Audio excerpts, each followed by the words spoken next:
This is Money Made Simple, the financial podcast that keeps it simple and gets to the point. And today I have a very special guest on the podcast, Shamubeel Eaqub, a very well-known New Zealand economist. And we are going to be chatting about the current New Zealand economy, what the drivers are behind some of the challenges we're facing, and maybe a little glimpse into the future. Welcome, Shamubeel. Hi. So, can you just start by telling us a little bit about yourself, Shamubeel? Sure. So I've been working as an economist since 2001, so it ages me a little bit. I went to Lincoln University down in the South Island, originally born in Bangladesh, but haven't lived there since I was 10 and have worked in lots of different places, including Statistics New Zealand, ANZ Bank, Goldman Sachs, NZIA, my own business. Where does that take you to at the moment? You haven't kind of got all your eggs in one basket, right? Yeah, I do a lot of different things, but what I really enjoy doing is working with businesses and groups to do cool stuff. So it could be in housing, it could be in business strategy.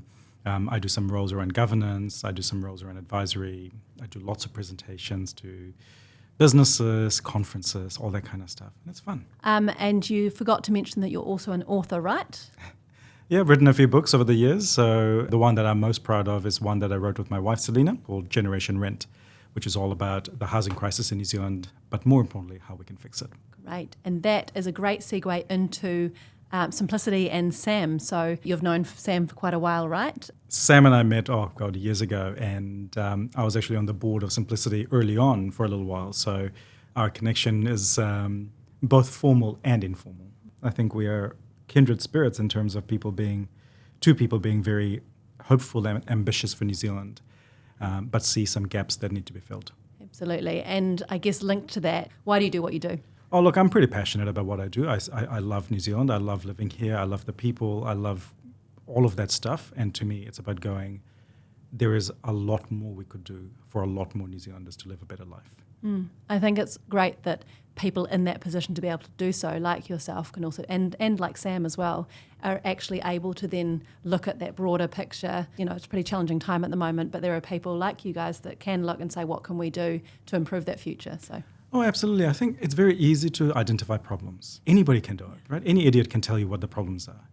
Where the genius is trying to break the mold and go, what can we do different that's going to get better results, right? And the thing about New Zealand, and the beauty of it is, it's a country of just over 5 million people. We can do anything we put our mind to. We just choose not to address some things, but we can shift that. And we need the people that are willing to and understand that we can do that. So if you look up a bio of Shamubeel, every bio I look up says that you are good at making economics simple. There are not that many people that understand economics well. So how do you make that simple? The first thing I think is there is no such thing as the economy. We are the economy. The economy is us doing things. It's the description of how we are interacting with each other, and the economy is really that. So once you kind of take away this magical construct and say it's actually about us, it's about people, about what we do and our hopes and fears and successes and failures, it's so much easier, right? Because ultimately what we're describing is what a New Zealander is experiencing and how can we talk to them about it so then they can understand where they're at, what can they do, how can they think about things, right? So when I go and speak to conferences, I spend a lot of time, and I mean a lot of time, thinking about the audience. How can you deliver your messages successfully if you don't know who you're speaking to? That is the ultimate question of marketing. So you're selling to an audience a good message. I'm selling a great product, right? Well, this is it. And sometimes I'm not even selling a message. Sometimes I am demystifying, or I'm trying to give people context. Sometimes I'm trying to give people hope. So, or all of those things. And making economics easy is not about some kind of magic pill. It's just going, how can I talk to you at a level that makes sense to you? I think when you know your craft enough, you are able to make it approachable to other people. Absolutely. I think that's super aligned with what we're doing. Our podcast, as you know, is Money Made Simple, and we're really trying to simplify the financial and investing basics. So, yeah, today we're going to try and keep it really simple, basic. For those that would like to understand more about what's going on around the economy. So let's just start with what's going on in the New Zealand market in a kind of really simple state of affairs, because it looks challenging at the moment, right? There's a lot of hype, a lot of panic in the market. Yeah, look, I think When I think about the economy, I kind of take two broad lenses that help people engage with it. One is around jobs and the other is around businesses. And over the course of the last few years, we've had a lot of disruptions to both of those, right? We had the pandemic, and then we had the big increase in interest rates, and now we've got a slowdown. So right now, New Zealand economy is not doing so well. We're seeing job losses, we're seeing business failures, and we're seeing a lot of businesses not making a lot of money. So if you put it that way, it's, do I have a job? Am I getting paid more? And the answer is, we don't have a lot more jobs. There are not many job ads because businesses are not looking. Are wages increasing? Yes, but not as much as they need to because the cost of living has gone up so much. Businesses are doing it pretty tough. Some industries more than others. So construction sector, for example, very volatile. They go up during the boom times a lot, and they go down during the down times a lot. Same with hospitality. Think about your restaurants and cafes. They're so dependent on your discretionary spending, right? When you're feeling confident and you're feeling like you go out and have fun, those businesses do really, really well. But during downturns, when you're all feeling cautious, we tend to spend less money and those businesses get really hurt. So right now, that's where we're at, is there is a downturn, and there is a bit of a joke about economists. We're not very good at forecasting, right? So the joke goes, economists have predicted 7 of the last 2 recessions. Yeah, right. Take a moment to process that, right? Yeah. Got it. So we predict a lot more recessions than actually happen. But the reality is that once you're in a recession, it's very easy to predict that there will be a recovery. We'll never be in a state of permanent recession. Things will eventually get better. And so, yes, things feel a bit tough right now, but you look forward 12 months, 24 months, and you can feel very optimistic that things will turn around. So let's take that back to the word recession. Sure. What does a recession really mean? Because I think we get a lot of panic about it, and there's a lot of headlines and clickbaitiness to it. So what does it actually mean? And is it a really weighty word? It is a weighty word, but because it describes 2 things. It describes a state of mind, and it describes what's happening in terms of jobs and businesses. So the state of mind is that kind of collective wait and see. So that's what a recession is. Not everybody stopping doing things. It's just everybody going, I won't make a decision yet. I won't buy that right now. I'll just wait a bit just to see. And same with businesses. They go, oh, I won't fill that vacancy right now, or that project that was on the go, we'll just pause it for a little while. But that collective sitting on hands is what a recession is. Everybody's slowing things down. The practical kind of impact that we see at the margin, we'll see some people lose their jobs. So let's say it's 100,000 people. It's a lot of people, right? Individually, it's devastating. But there are 3 million people with jobs. 3 million people won't lose their jobs, but 100,000 people will. So in a recession, what happens is most people are cautious. Some people are really badly affected. The same thing happens with businesses. Most businesses will be okay, but some businesses at the margin are going to fail. Okay. And those are the ones you'll see in the headlines because, you know what, blood and gore sells. So media is always going to tell you the worst possible stories because that's what we're wired to react to.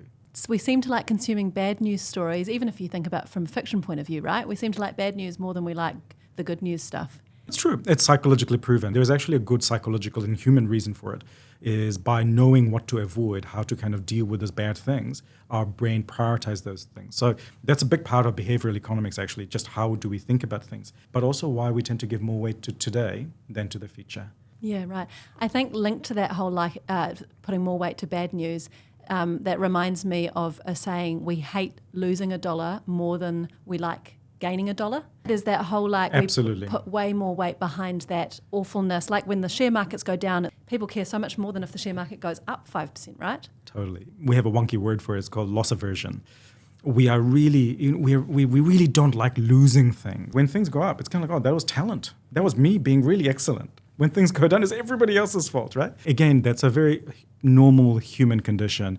I had a great session in one of my previous jobs where we had this psychologist who came and talked to us about the red brain, green brain. Mm-hmm. And one is kind of one where you're kind of thinking rationally, and the other one is the animal brain that's really kind of working off your fears and the primal things.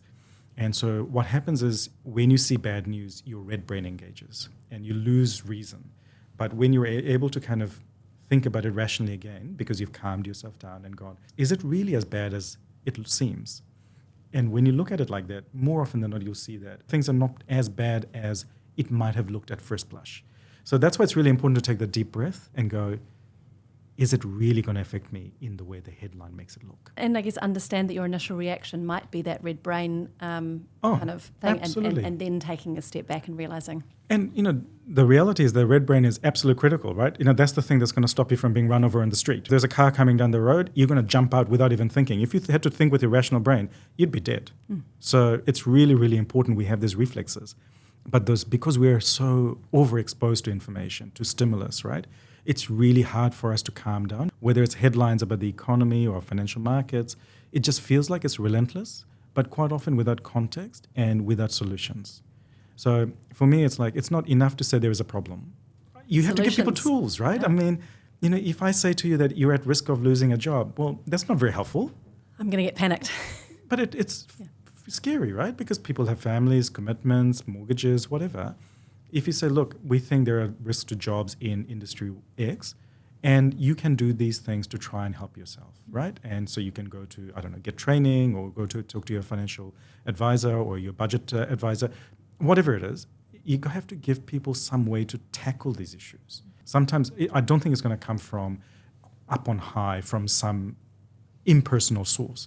It has to come from people you trust. And that's why it's so important to be able to talk to your family, your colleagues, whoever it is, because that's where you get the solution, not just the problem. Bringing it back to the problems of today, a couple of key things that get mentioned a lot in media and people talk about are both inflation and what you already mentioned, interest rates. What's going on with inflation at the moment? So inflation is just your cost of living. How much are the prices of things that you buy going up, right? And they're always going up a little bit, but usually not enough to matter because your income's going up and things are going up less. So usually we can afford more and more over time. That's not been true for the last 3 years. So the first year of the COVID pandemic, we were just lucky to have a job, so we didn't get many wage increases, right? But the cost of living started to go up because of supply disruptions. China got closed down, the shipping lanes were closed, everything was disrupted. So there was that first kind of bout of inflation. By the second year of the pandemic, we started to get some wage increases, but prices were rising too much. So we had the war, the Russian invasion of Ukraine, and then we had all the countries around the world starting to spend up again after the pandemic closures. So everything all kind of happened at the same time, and prices increased a lot. And so what has happened is our incomes just haven't kept pace. Our incomes today are very similar to what they were after living cost in 2019. Now, that's a hell of a long time to be going sideways. And that's the impact of inflation, is that it steals your purchasing power. Because the cost of living has gone up, it seems like you're spending more money at the supermarket, but your basket is getting smaller. It is. Yeah, it's painful, right? Yeah. And some of it, of course, the impact is going to be very uneven for people. For the majority of us, it's not going to be a huge deal. Having one less Uber Eats a week. That's right. You might be trading down from restaurants to takeaways and that kind of thing. But for poor households, they have nowhere to hide. And so over the last couple of years, we've seen significant impact on people's dignity when it comes to their food choices. So we've seen about a third of households are not buying fruit and vegetables every week. That's shocking. Yeah. Like, we've never seen this before. I've got data for New Zealand going back to the 1980s, and we've never seen this kind of impact on certain parts of New Zealand. The reality of this cost of living crisis impacts some people really severely. It's disproportionate. It is very disproportionate, and the human cost is really high. And I guess outside of food stuff, not being able to properly clothe or shoe your children to go to school. That's just, if you're cutting back on food, you're cutting back on everything else. Right. That's why it's so important that we don't let the cost of living get out of whack. Is it getting better, do you think? Absolutely or getting do you better. know? It's absolutely getting better. So the rate of inflation is slowing down. So it's not increasing as much. Does that make sense? Yes. But it's still very high. And so you asked also about interest rates, and that's why we use interest rates. So the Reserve Bank of New Zealand, which is our central bank, their job is to go, how can we manage inflation over time? So the way they work at it is they increase interest rates when inflation is too high. That means that you and I will have less money to spend and invest because lots of people borrow money. So there's less money that's flowing around the economy, and the economy is low, so businesses can't increase prices as much. So that's kind of the basic kind of theory. Blunt tool. It's quite a blunt tool. It's like a sledgehammer, right? You take a big sledgehammer and try and crack that nut. By and large, it works though, but with a lot of casualties. At the margin, people will lose jobs. At the margin, businesses will close. But the net effect is, on average, we will see inflation moderate. So that is in process at the moment? Absolutely. Inflation is moderating and is not going to be an issue in the next 12 months. The issue for most of us and for most households is going to be, do we have enough income? Do I have a job? Do I have job security? Can I feel confident to spend money? So in a downturn, it's not the interest rate that matters so much. It's whether you have the optimism, the confidence to be able to do The people are things. spending. Again, it's the psychology of it, right? Like, would you go out and spend a lot of money if you didn't know what the future held? I'm not. But that's normal, right? There's a thing. This I can is- think about it in my own life. Yeah, so this is how we all respond, and just multiply that by 5 million people, right? That's kind of what everybody else is doing too. And so that's what we're seeing in the economy. So that's the kind of the blunt kind of way that we use interest rates. You didn't ask about it, but I think there is another big part of the economy, and that's around how the government kind of looks after it. So the government has a big role to play as well in terms of the social welfare safety net. So when there is a big recession, you see job losses, and that's why we have unemployment benefits, we have support for people. So those things are also really important. You've got to have a really good safety net so that when people fall out, we're able to catch them and help them stand back up. And do we have a good safety net? We have a safety net, but it's not very good. Right. I would describe it as mean and grudging. Lots of barriers in terms of accessing it, and once you get it, the amount of money you get is very low. So welfare payments in New Zealand are poverty level. So you're staying in that breadline.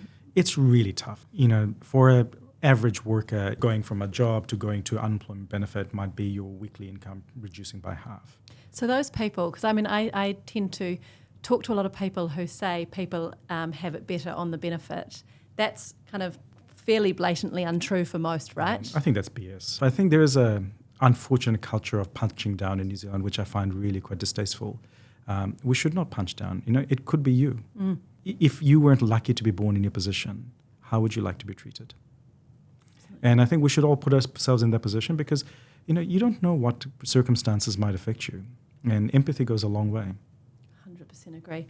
Where are we at the moment, like today, with unemployment? So over the course of the last 6 months, we've seen the number of people losing jobs increasing, with the number of people looking for work and not finding it increasing, but it's not that high yet. And I say that in context, right? Because again, it's that individual tragedy of being out of work versus the wider economic sense of it could be worse, right? Because previous recessions, like during the global financial crisis in 2009, 2010, we saw unemployment rate much higher. Ah, did we? It's more like 7%, right? So 7.5%. And where are we at the moment? I think Around? it's 4.6%. Oh, that's quite a lot lower. Yeah, Quite a lot okay. lower, but you know, if you're in the 4.6%, it Of really course, sucks. Of course. No. So, It's putting yeah. it into a wider context. That's right. If you look at New Zealand's experience over the course of the last 30 years, in each kind of downturn, we've had less job losses than previously. And that's because businesses are getting more interested in hanging on to people for as long as they can. And that's because it's really hard to recruit people. There's massive labor shortages in every industry, in every region. And so businesses, where they can. So people are doing all these creative things that they can so they can survive the recession, but not firing people. So it's actually a win-win for everyone. That sounds more optimistic than a lot of what you read at the moment. It is. And look, even if I look at the number of jobs in New Zealand, it's kind of crept down in the last 3 months, but it's still holding up at a pretty high level. So that's compared to previous downturns? Yeah. Okay. Absolutely. So things are not as good, but in context of past cycles and where we've been in, say, 10 years ago or 20 years ago, the reality is we're actually in a relatively good position. Yes. Sometimes it feels like everything is falling. But in reality, like New Zealand's actually starting this recession in the best possible footing. So I'm very hopeful, cautiously, that we're not going to see the kind of job losses that we've seen before. I'm cautiously hopeful that businesses will do everything in their power to trade through this period as kind of carefully as they can while hanging on to their people. And so, okay, you've compared the economy with previous downturns. How about our economy versus the rest of the world? So New Zealand versus the global economy. Yeah. How are we holding up versus the rest? And is there kind of quite an interrelated kind of situation there? Yeah, it is related, and it's very much different speeds in different places. We've had a much deeper downturn than Australia, Europe, and the USA. So our downturn is longer, it's deeper. Why is that? Well, we've had much bigger increases in interest rates. We've seen the government pulling back on the spending a lot, so that kind of the sugar rush and euphoria that we had after the lockdowns ended during the pandemic, that's reversed very, very quickly. The other thing that happens with the global economy is our exports. So we are very big exporters of dairy, meat, and forestry. Those are our three kind of principal exports. And that mainly goes to China. And the Chinese economy, unfortunately, is not doing so well right now. So they've also had their own issues. They had very strong growth for a number of decades, and New Zealand did very well out of it. The growth of our dairy industry, it would not have happened if it wasn't for China. But China's going through a big downturn. Their property market's a mess. And as a result, their economy is not so weak. As a result, they're not buying as much of our stuff. As a result, there is a bit of a headwind for both prices and the things that we sell from our rural economy. So our exports are doing it a bit tough at the moment as well. I guess, are you saying that we're slightly more reliant on China is kind of one of the main reasons our recession or downturn is a little bit deeper than our friends in the US and Australia? Absolutely. Okay. But the things are slowing in other places too. So that's why we're seeing central banks around the world moving from very high interest rates to saying we're going to wind it back slowly. So we're going to cut interest rates to try and moderate the impact of the recession, and hopefully we're trying to get kind of the Goldilocks, right? We don't want the economy too hot. We don't want the economy too cold. We don't want inflation too high. We don't want inflation too low. But the reality is that life is messy, right? One tool is not going to be able to get it just right. So that's why what we're seeing around the world is, yes, there is this kind of impacts around the world, and we're going to see central banks and policymakers move to try and kind of give us some relief. How about one of both Sam's favourite topics and I guess a real favourite for New Zealand, the housing market. What's going on there? Well, not a lot, actually. So pretty much since the early 2000s, house prices have been increasing at a very fast pace, much faster than incomes, right? And that it kind of continued until it couldn't continue. And during the COVID years, when we had interest rates that were practically free, we just went and bought property, right? So we had house prices that were the highest ever during the pandemic. They have fallen since then, and right now mortgages are quite expensive, mortgages are hard to get, so people aren't really buying and selling houses. So what we're seeing in the property market right now is not a lot. Do you think we're still going backwards, or? It's kind of holding steady at the moment. So we had some pretty big steep falls last year and the beginning of this year. So since then it's kind of stabilized, and I wouldn't expect to see lots of big falls from here, mainly because we're slowly moving into that kind of interest rates are going to fall. Yes, there is a recession, but there is no reason to panic and sell. So we're not going to see forced selling in the same way that we might have seen in previous years where people just couldn't see their way out. So yes, I think there is still some risk in terms of a downturn in the economy and things like that. But house prices, who knows?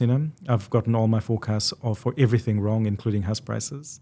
Just like the economist with the recessions, right? Well, this is it. You can't predict the future. It's not possible. Oh, I was about to ask you, what do you think the future will look like in housing? Because, do you think this obsession with owning property will continue into the future? I know you can't predict housing prices, but what do you think the future will look like in general? Look, I think it's the psychology. I think the psychology is absolutely right. We're obsessed with property. And it has actually paid dividends, right? Because house prices were going up. Literally. And because house prices have been going up, people kind of feel like they were really smart to invest in property, right? So it created this self-perpetuating cycle over time, something that New Zealand created. So post the Second World War, successive governments created a web of policies that was about building more homes and getting more people into home ownership. And that worked. Pretty much from the 1940s up to about 1991, home ownership rate in New Zealand increased. Right. That was the peak. And then we unbundled all of those policies in the reforms of the 1980s. We threw it all out. So the home ownership rate in New Zealand has been falling since then, and it's now at the lowest level since 1956. Ooh, yeah. That's a good stat. It's hard to make progress. It takes decades and decades of patience, but you can lose that progress in a very short period of time. Sounds like we like quite blunt tools for things. Do we learn from those mistakes that going too blunt might have a deeper effect than you think?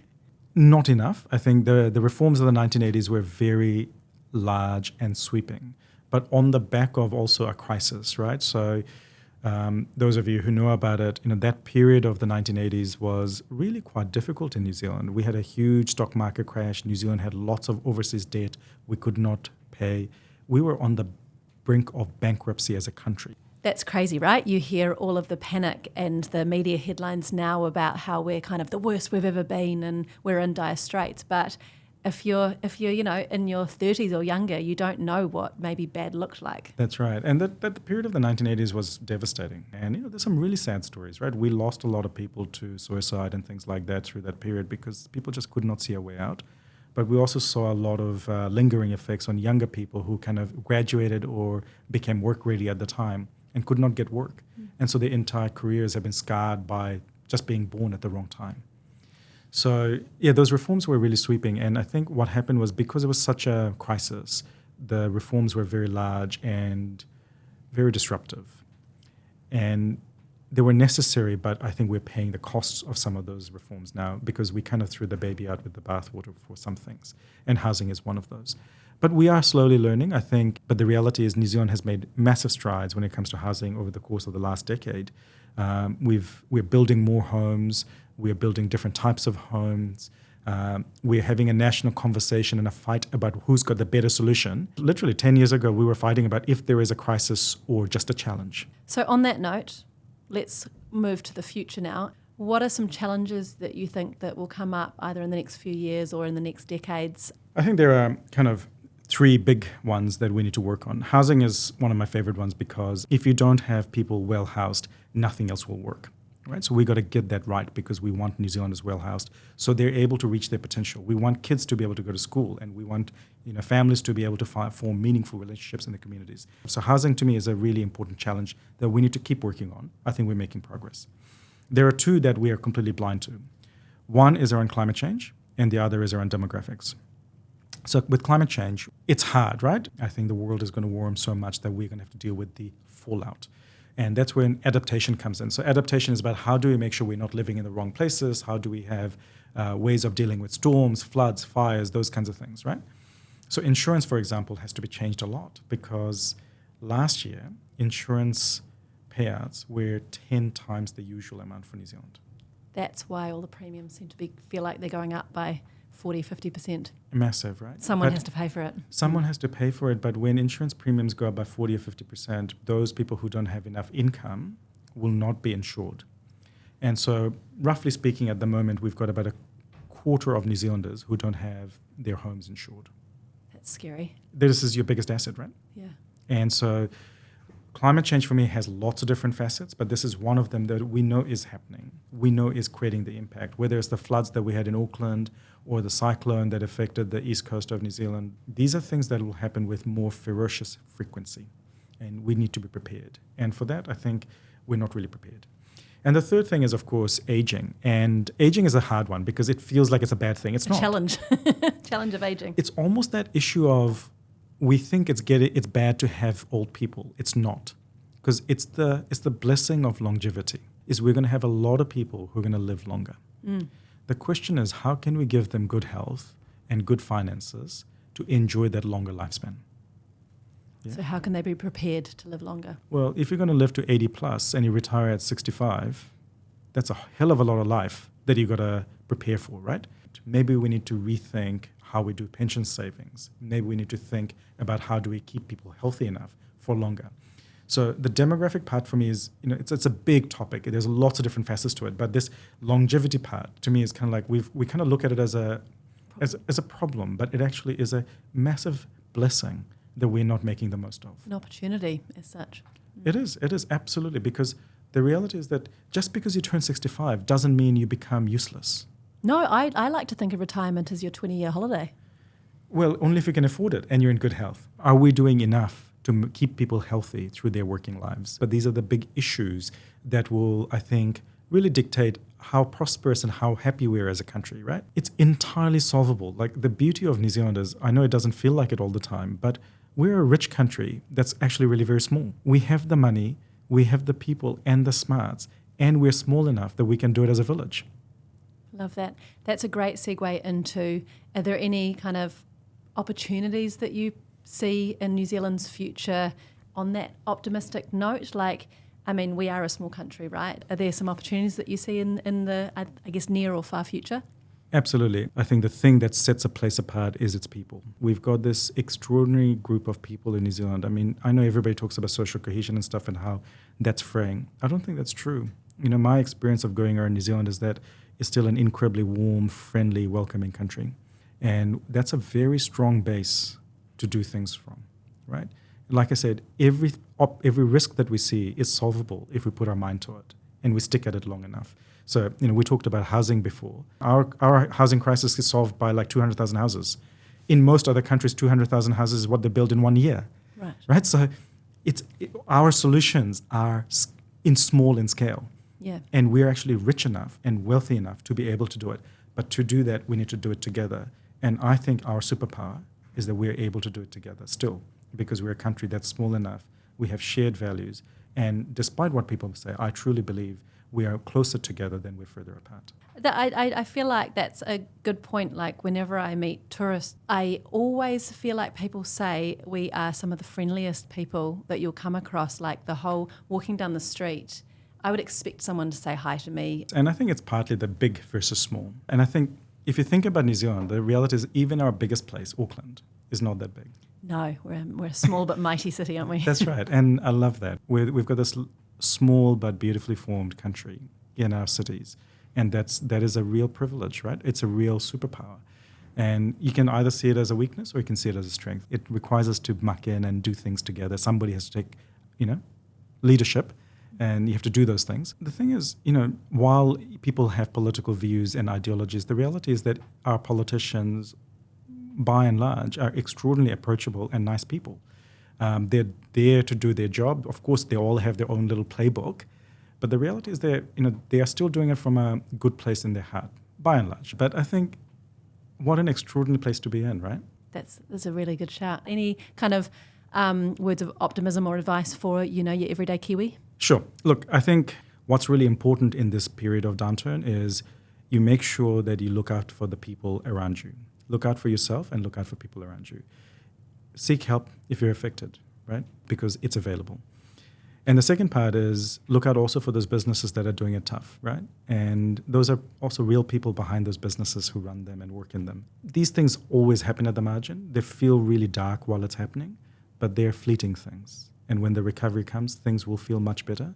And what you'll think back on and what you'll be grateful for are those personal connections. So have hope, get help, and look to the future. It's how we should live our lives all the time, but it's even more important when things are tough. Absolutely. Awesome. Okay, I think that is us for today. So thank you so much, Shamubeel, for coming in and for kind of giving us that great kind of macro and micro look on the economy. Next time we will be going back to our financial basics, so we'll be talking about budgets, but we'll wrap it up there. So thanks again, Shamubeel. Thanks for having me.